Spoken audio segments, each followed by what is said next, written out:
Om Jnana-timirandhasya Jnananjana-shalakaya Chakshurunmilitam Yena Tasmai Shri Gurave Namaha. So continuing with the story of how Krishna killed the Shakatasura.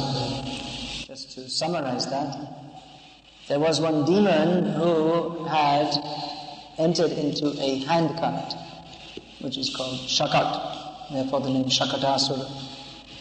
During the Uttan ceremony, that's the festival when children, they first stand up and begin to walk. There's some festival celebrated in that regard. So that was going on, and Krishna, who was the center, the festival was centered on him, but he was put in the corner of a courtyard under a handcart, which might be thought of as a very safe place, because otherwise a little child, people may just not see him and step on him. In the rush, there's so many people coming and going. In the Malay, there's an English word actually taken from French, Malay. You get the idea of Mela. Mela, there are so many people coming together. So in that ceremony, Mother Yashoda was giving away so many things in charity to the brahmanas, and the gopis were there. So that was being attended to, and Krishna was left to sleep under the handcart, which thought it was a very safe place in the corner. But actually the handcart collapsed. Now the handcart collapsed. Maybe this could be done another time, could find out the switches. It's not 100% essential.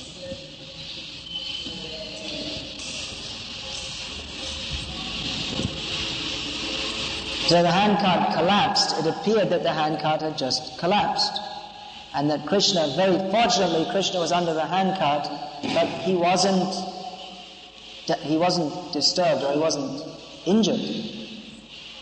So the people of Vrindavan were thinking, it's very unusual how this cart could just collapse like that. But at the same time, they thought it was very fortunate that Krishna was saved. But they couldn't imagine that actually Krishna had kicked the cart, and that had caused it to collapse. All right, let's just sit and watch the fans for the next 10 minutes.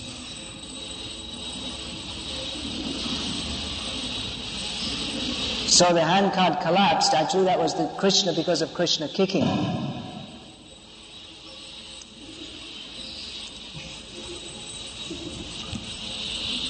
That the people of Vrindavan, they couldn't believe that a little child could kick a cart to pieces. Now, that demon, here's described, he was just like a ghost. A ghost can enter into different bodies, and a ghost can enter even into material objects. There are different kinds of ghosts. If anyone's interested in ghosts, you can read about them in the Garuda Purana, I believe. There's different kinds of, different names. There are Prets and Bhoots, they're all different kinds. Preta means a hungry ghost. They're always feeling hungry because they can't eat. There are different kinds of ghosts.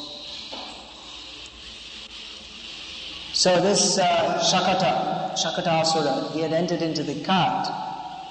In English, that kind of ghost is called a poltergeist.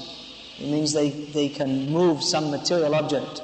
There's some kind of ghost. You go in the room and all the things in the room are being thrown around. You've had experience like that? Or the things are moved around.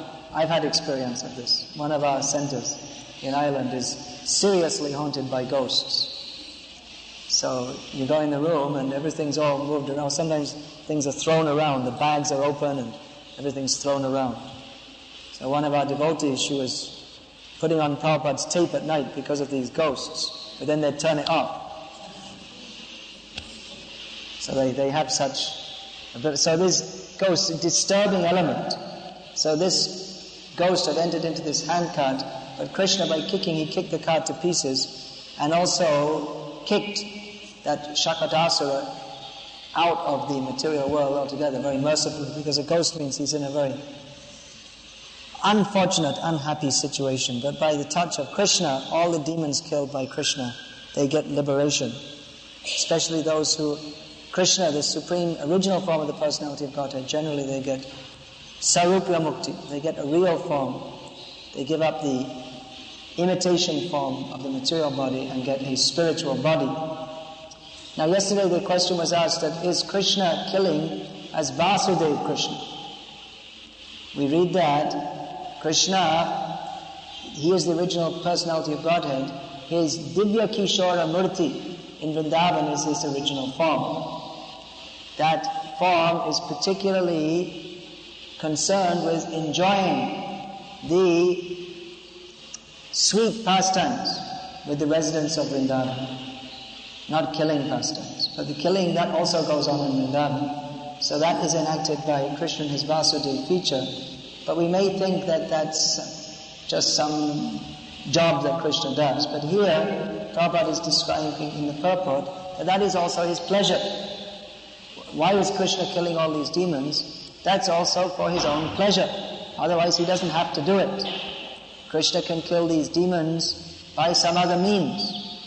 There are so many means by which demons can be killed. Generally, Durga Devi, she is killing the demons. We see that, if you see the picture of Durga, generally she has 10 hands. She may have many hands, but generally she's depicted with 10 hands. So in each hand there's some different weapon. So these weapons are for killing the demons. The demons, they generally worship Mother Durga. But ultimately she becomes angry and kills them because of their misdeeds. They take shelter of her, and because her job is to put people into Maya. She's known as Maya. Ya Devi Sarvabhutanam Sangshrita. There is this, Prabhupada quoted that from Chandi of Markandeya Puran, that the function of Durga Devi is to put everyone as if into sleep. They forget their position of service to Krishna. So generally the killing is done by Durga, but sometimes Krishna also does. So you may ask why? Ultimately for his own pleasure. Ultimately Krishna does everything for his own pleasure. That's why I heard Prabhupada had said that when you read Krishna book, just read, don't ask questions. What is that? Does that mean there's no philosophy? There's so much philosophy. But ultimately, if we ask why is Krishna blue? Why is Balaram white? Why does Krishna take the cows? Ultimately, everything is for his own pleasure, including killing the demons. He takes pleasure in that. That's one reason why Krishna has what is called his prakat lila, as compared to his aprakat lila. Prakat lila means that which is manifested to us. Otherwise, an aprakat means it's not manifested to us because we're in the material world. Aprakat lila means his pastimes in the spiritual world. So Krishna, when he comes to this material world, that's called prakat. But actually his pastimes, when we say aprakat, it's only aprakat to us. It's not manifested to us. Otherwise, these pastimes are going on all the time. So why does Krishna come to the earth? Because in the spiritual world, there's no scope for killing, which is also one kind of pleasure, that fighting to pit your power against someone else. We see the demons, they have that tendency very strongly. You read about Banasura, he was thinking, I got 1,000 arms, I'm very strong, what to do with them? And he couldn't find anyone to fight with him, so he used to go to the mountain and beat the mountains to pieces. And eventually he heard that you will eventually meet someone who will cut you down to size by cutting off all your arms. Krishna didn't actually kill Banasura because he already promised in his Vaman Lila, he promised to Bali Maharaj that he would give protection to him, and that extended to his descendants also. So Banasura was descendant or son of Bali Maharaj. So there are so many examples. Hiranyaksha, he was wandering around trying to find where is some suitable person to fight with. And eventually he found a suitable person. So that tendency is there in the demons, but that originally comes from Krishna, that competitive nature. That's also one kind of pleasure. It's very, very difficult for the impersonalists or even for the ordinary theists to understand. That's why this Krishna Lila comes in the Dasham Skand, in the 10th canto. After hearing all the previous cantos, then gradually one can get some idea of who is Krishna and what is the nature of Krishna. That can be understood philosophically, not only philosophically, but by purification of heart. That's why it's stated, Nashta Prayeshu Abhadreshu Nityam Bhagavata Sevya Bhagavatam shloke bhakti bhavati naishtiki, that after regularly hearing the Bhagavatam on a daily basis, gradually the dirty things in the heart will be cleaned away, and thus naishtiki bhakti, firm devotion to Krishna, will be fixed up in the heart. So when when his heart is purified by hearing about Krishna, then the devotion to Krishna arises, and bhaktyamama vijanati, one who has devotion to Krishna, Krishna reveals himself to such a devotee. Atasya Krishna namadi nabhavad grahyam indriyai sevam lokehi jivado swayameva spuratyada. Krishna cannot be understood by any empiric method. Krishna is not under our microscope. But when Krishna is pleased with us, then he may be, by our service attitude to him, then he may be pleased to reveal himself to us. So what is the nature of Krishna? That is very difficult to understand. Even to understand any person, any jiva, it's not very easy to understand. That's why, you see, they have the science of psychology, which to some extent you can understand people, or someone who is very perceptive of human nature. He's good at understanding people, just like a businessman. He may be very good at understanding people in a certain way, how to deal with them, to take advantage of them and get some money out of them, or or you have public relations department in a company which tries to make people feel happy when they're not happy, so that they can go on working like asses, and the businessman will benefit from their work. He's paying them, but simply paying may not be enough. You have to psychologically manipulate them. That's practically what it means, to make them feel happy, doing something which is not intrinsically a cause of happiness. So some understanding of human nature is required, but you can't fully understand anybody.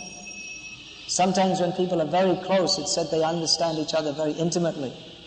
But to fully understand may not be possible. Even sometimes someone is living with someone and they think they know them very well, but actually they don't. Just like the wife is living with her husband and she thinks he knows her very well, and then one day she sees him in the newspaper that he's been arrested as a chain killer. The other side of his life. What's that called? Multiple chain killer. That the husband at home, he's one kind of person, but Dr. Jekyll and Mr. Hyde, this kind of... Do you know this? This analogy from English literature, a book written by H.G. Wells about Dr. Jekyll, who is a very cultured, civilized gentleman, but then he drinks some potion and then he turns into a person who's completely depraved and disgusting in his character. So it may be very difficult to understand other people. What to speak of understanding the Supreme Personality of Godhead? Yesterday we were discussing. Yasyantam na vidu surasura gana devaya tasmai namaha. The limits of his glories cannot be understood even by the devas or the asuras, who otherwise may be very intelligent. And what to speak of his personality is very difficult to understand Krishna. His mysterious pastimes. Nevertheless, all the devotees, they are simply trying to understand Krishna. They are captivated by the prospect of trying to understand Krishna. That again yesterday I was speaking. Therefore the acharyas, they have written dozens of books. There are so many commentaries on the Srimad Bhagavatam. The whole subject matter is trying to understand Krishna, which is impossible, because you can't fully understand Krishna. But the attempt to understand Krishna is in itself very pleasing. Rasayana kataha, that verse is there. Satang prasangan manavirya sangvedo pravanti hritkarna rasayana kataha. This important verse Prabhupada quoted many times, that discussion of Krishna in the association of devotees, satang prasanga, discussion of Krishna's potencies, discussion of Krishna's pastimes, is very pleasing to the mind and to the ear and the heart, and it is a rasayana. Rasayana in Ayurveda is it's a very good analogy, because rasayana means a kind of potion or a kind of medicine that will cure a disease, and for one who is healthy, it is a tonic. If you're healthy, it will make you more healthy. That's called rasayana. So in the same way, Krishna Katha, especially the Srimad Bhagavatam, is a rasayana. Now we read in the beginning of Srimad Bhagavatam how this is Paramahamsa Samhita, is especially relished by the Paramahamsas. In the very beginning of Srimad Bhagavatam, that is stated that Dharma Projita Kaitava Atra Paramo Nirmat Saranam Satam. In this Srimad Bhagavatam, all nonsense ideas are kicked out. Pra-ujita, fully rejected. Cheating religion, cheating in the name of religion is fully rejected. Therefore, this Srimad Bhagavatam can be appreciated by those who are non-envious, those who are Paramahamsas. And later on in the Bhagavatam, also at the end of the Bhagavatam, at the beginning of the Bhagavatam, this is introduced as a subject matter which is relishable by the Paramahamsas. And at the end of Bhagavatam, it's also stated, Srimad Bhagavatam Purana Ramalam Yad Vaishnavanam Priyam Yasmin Paramahamsyam. This Srimad Bhagavatam is very dear to the Vaishnavas. Yasmin Paramahamsyam Ekam Amalam Jnanam Param Giyate. Because the spotless knowledge is described in here, which is very much appreciated by Paramahamsas. So therefore Srimad Bhagavatam is known as Paramahamsa Samhita, that which is for the Paramahamsas. But then again, it's stated, Nashtapayeshu Abhadreshu Nityam Bhagavata Sevya Bhagavatutama Shloke Bhakti Bhavati Naishtiki. There are many such verses which state that by hearing the Bhagavatam, you become purified. That, again, I was just quoting that the other day. Shukadev Goswami, before he recited the Bhagavatam as he'd heard it from his father Vyasa, was saying his prayers to Lord Vishnu, to Lord Krishna. Yad kirtanam, yad smaranam, yad ikshanam, yad vandanam, yad shravanam, yad ahanam, lokasya sadyo vidunoti kaumasham, tasmai subhadra shavasay namo namaha. His prayers, he was saying that by chanting about whom, yad kirtanam, by remembering whom, yad smaranam, yad ikshanam, by seeing whom, by offering prayers to whom, by hearing about whom, by worshipping whom, lokasya sadhya, all the people of the world can be purified. Therefore, subhadra shavasay, whose glories are all auspicious. Namo namaha, we offer our respectful obeisances. So on one hand it said that Srimad Bhagavatam is Paramahamsa Samhita, it's especially meant for the Paramahamsas. It's not meant for any cheating business. On the other hand, it's purifying for those who are not Paramahamsas, for the people in general. So how is that? The two things are contradictory? No. Because it's just like a rasayana. Rasayana means it's both for the sick and for the healthy. For those who are sick, they will become cured by taking rasayana, and for those who are already healthy, they will become more strong, more enthusiastic. So in the same way, Srimad Bhagavatam, by hearing about Krishna, we become, those who are sick, we become healthy, we become cured by hearing about Krishna. And for those who are already wrapped in love of Krishna, they become more inclined to their feelings for Krishna, become awakened more and more and more. So Srimad Bhagavatam is for all classes of people. There's one very nice magazine published from Bhubaneswar by our devotees there called Krishna Katamrita, a book of nectarian discussions of Krishna. So it's all nice topics, Krishna's pastimes, nice research is done there, pastimes of Jagannath, and so many different nice topics are discussed there, because there are unlimited topics to discuss about Krishna. So someone had written to the editor of this magazine, Madhavanand Prabhu, and said that, well, this is all very well, but there are so many problems in ISKCON, and why don't you discuss the issues to try to make the solution to all the problems? And he wrote back, this is the solution. This is the solution. Not that simply by, we'll discuss this problem, we'll discuss that problem. There'll always be problems. As long as you're in the material world, and ISKCON is in the material world, it's trying to bring the spiritual world, but factually we're in the atmosphere of the material world.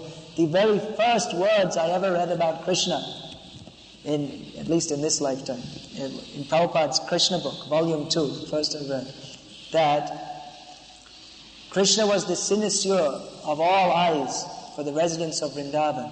But the material world is so contaminated that even in Vrindavan, even in Vrindavan, there were disturbances from demons. So you see, even when Krishna is personally present, there are disturbances from demons. So I guess we have to tolerate all the disturbances from the non-demons, who during class do anything and everything except listen to the class. So there's always some disturbance, even when Krishna was present. So what to speak of now, in the Kali Yuga, there are so many disturbances, even in an idealistic society which is dedicated to Krishna consciousness. So in this regard, Prabhupada, he stated once Prabhupada was in Mayapur, in the Mayapur festival with so many devotees from all over the world, and kirtan was going on in the temple room, Prabhupada's room, above the temple room. Prabhupada told his secretary, call all the GBCs. So usually it's when Prabhupada says to call all the GBCs, more often than not it would be to chastise them all. This is wrong, that is wrong. So all the GBCs, it means wherever they were all rounded up. Come immediately, Prabhupada is calling you. So Prabhupada is calling, whatever you're doing, maybe brushing your teeth or passing stool or whatever it may be, immediately go. Prabhupada is calling. So when all the GBCs came, and sitting in Prabhupada's room. Actually, the room is so small, to fit them all in would be a bit of a crush. If you've seen Prabhupada's room in Mayapur, very small room. So all the GBCs were there and they were waiting, what's Prabhupada going to say? Prabhupada said, can you hear that? The devotees had listened. And Kirtan is going on. Kirtan is always going on in Mayapur. So they're wondering, what is Prabhupada saying? Prabhupada said, it's so nice.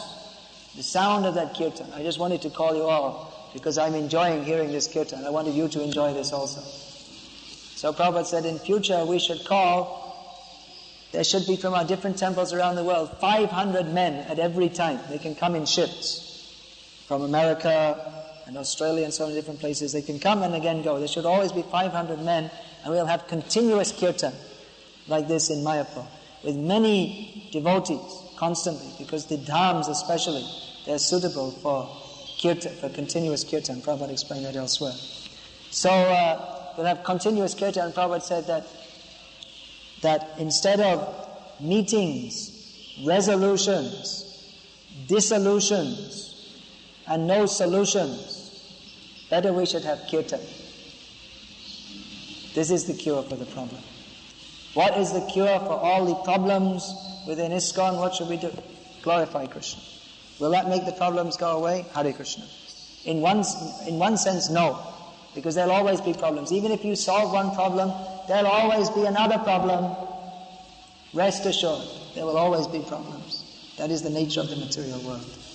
But by remembering Krishna, we overcome the real problem, which is repeated birth and death. That Kunti Devi was saying, that Vipada Santu Tashashvat Tatra Tatra Jagadgaro Bhavatao Darshanam Yatsat Apuna Bhavadarshanam. Let there be problems. Unusual prayer. An unusual prayer. Mostly people are coming, dear God, solve all my problems. Kunti Devi is saying, why are you being so unkind to us? You're not giving us any problems. Let there be problems. Because if there are problems, then we'll remember you more. And if we remember you, then we'll no longer see repeated birth and death. So that's a very good prayer. Who has the courage to pray like that? They can pray to Krishna. Dear Krishna, please give me more problems so that I can remember you more and more and more. This is the solution, to remember Krishna. Therefore we discuss, Prabhupada made this program. Rise early in the morning, chant Hare Krishna, because if you don't do this, then you won't remember Krishna. It's not that we're automatically remembering Krishna. Pure devotee of Krishna, he's automatically remembering Krishna. With or without sadhana. He may do sadhana, he may not do sadhana. That story is there. Vangshidas Babaji. He had no particular sadhana. He had no particular time of rising in the morning, because he didn't know what's the difference between day and night anyway. He was so absorbed in Krishna. But that was the point. He was always absorbed in Krishna. So for him, there's no need of any sadhana. But for practicing devotees, they're called sadhakas. They have to engage in sadhana, which is a process by which, by regulated activity, we remember Krishna. Specifically, this Brahma Muhurta is this most important time of day, is engaged in the activities of hearing and chanting about Krishna, which are the most important processes for remembering Krishna. Shravanam, Kirtanam, Vishnu, Smaranam. By hearing about Krishna and chanting about Krishna, the result should be that we remember Krishna. And that's actually a fact. For those who discuss this philosophy, attend the classes, who study the Shastra, then they can begin to see everything in relationship to Krishna. Often devotees ask us, well, during the day we have to go out and we have to do so many things and mix with so many people. But if in the morning we have a good solid basis of hearing and chanting, then gradually by practice, sadhana means practice, we'll also gradually by practice, we'll be practiced to remember Krishna in all situations. Yomang pashati sarvatra sarvam chamai pashati tajahang na pranashyami sachame na pranashyati. Krishna says in Gita, for one who sees me everywhere and sees everything in me, I am never lost to him and he is never lost to me. So we have the example in the 11th canto of Bhagavatam, the description of the Avadhut Dattatreya, speaking to Prahlad Maharaj, how in everything he sees Krishna, he sees the absolute truth displayed. He sees the philosophy of Krishna consciousness in everything. In the girl's bangles. When the girl is she's cooking the food, the bangles are jingling. So when the Avadhut hears the jingling of the bangles, he thinks that when materialistic people come together, there's always some unnecessary noise or some unnecessary bad feeling. So therefore, he thinks it's better to be alone than to associate with materialistic people. When he sees the pigeons, now we're seeing pigeons. There's the story of the pigeons, how they're insanely attached. He told the story of the insanely attached pigeons. Attached to family life, not realizing that it is temporary, not seeing to their eternal good. So in this way, the Avadhut was seeing Krishna everywhere. So by studying Shastra, that is also Krishna. Srimad Bhagavatam particularly is Krishna in book form. Therefore, one can get the same benefit from studying Srimad Bhagavatam as if Krishna was personally standing before us, because Krishna is personally present as Srimad Bhagavatam. And as Prabhupada said that in the Srimad Bhagavatam, in the 10th canto, those who are hearing nicely, they can hear Krishna's flute. So right in the first canto, Prabhupada writes of seeing Krishna in every page of Bhagavatam. Seeing Krishna. How to see Krishna. You can see Krishna in Srimad Bhagavatam. He is described. Prabhupada writes in the first canto that Narad Muni has very kindly appeared. He's present in this Srimad, in this section of the Bhagavatam. He is present. He is present by his words. Narad gives, throughout Bhagavatam, Narad gives so many instructions. But this is also, we should understand, it's not impersonal, it's personal. Narad is actually present. Actually, it's very nice when we're studying verses, often we're quoting verses of Bhagavatam, to remember from the Bhagavatam who spoke, in which context. It's a very personal thing. Yasyasti Bhakti Bhagavatya Kinchana. This is from 5th canto of Bhagavatam. This verse is spoken by Prahlad Maharaj. Generally we think Prahlad Maharaj, 7th canto of Bhagavatam. But he's also there in the 5th canto. He's also there in the 8th canto. Bali Maharaj is mostly in the 8th canto, but he's also appears in the, which other canto? Bali Maharaj, 10th canto. Krishna goes to see him. Krishna very kindly visited so many of his devotees when he was on this earth. He also, because he was within this universe, he also went to the heavenly planets. He also went to the planet of Yamaraj. He also went to the planet of Bali, went to the planet of Varuna, went to see Mahavishnu. These are the pastimes of Krishna. Now we're reading the pastimes of Krishna. They are Ananda Chinmaya Rasa. Krishna, he is enjoying his pastimes And those who hear the pastimes of Krishna, they also can enjoy this Ananda Chinmaya Rasa, spiritual bliss from the spiritual platform. That Kunti Devi also says, Shrinvanti Gayanti, Grinanti Bhikshnasha, Smaranti Nandanti Tavehitam Janaha. She describes those who hear about Krishna, remember Krishna, chant about Krishna, or take pleasure in others doing so. Bhava Prabhaho Paramang Padang Bhujam. She says that those who do that, those who hear about Krishna, chant about Krishna, remember Krishna, or even those who don't personally do it, they take pleasure in others doing so. If you are happy that a devotee is happy in Krishna consciousness, you also get benefited. And the benefit is that the same thing, you don't see birth and death. You go to Krishna. Those who are enjoying Ananda Chinmaya Rasa in this life, then for them, when they leave this body, there's no question of coming to this material world because they have no desire for it. They have no desire to enter even into any of the planets of the material world because they only desire the highest thing. They already have a taste of Krishna consciousness. I was just reading Katha Upanishad, the story of Nachiketa, who he was asking for knowledge of Vishnu. Give me knowledge of Vishnu. So Yamaraj said, don't ask about that. Ask about anything else. Instead of asking for knowledge of Vishnu, I can give you planets to rule over, gold, jewels, whatever you like. I will arrange for that. And Nachiketa said that no, all these things are temporary. There's no pleasure in that. I want knowledge of Vishnu. So that was Yamaraj's test. He could have given him so many things. But who is actually fit to have knowledge of Vishnu? Who is no longer interested in enjoying this material world? Those who are still trying to enjoy this material world, even if they're spoken to about Krishna, they can't actually take pleasure in that. One can begin to really hear about Krishna. Prabhupada used to say that spiritual life begins when you're disgusted with this material world. If you're still trying to enjoy it, you can't properly relish Krishna. You can't actually enter into Krishna consciousness. That's already stated by Parikshit Maharaj at the beginning of this 10th canto. Nivrittata shairopagiyamanat pavoshodat shotra manobhiramat ka uttama shloka gunanamanat puman virajeta vina pashugnat.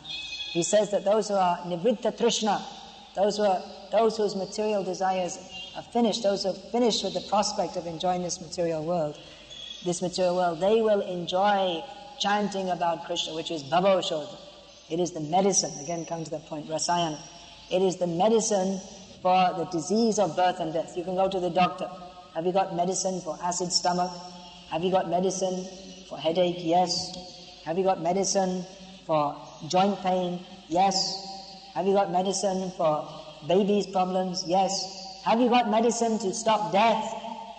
No. But this is the medicine, Bhavoshad, the medicine that stops birth and death. And medicine, often that's very painful or bitter, not very nice.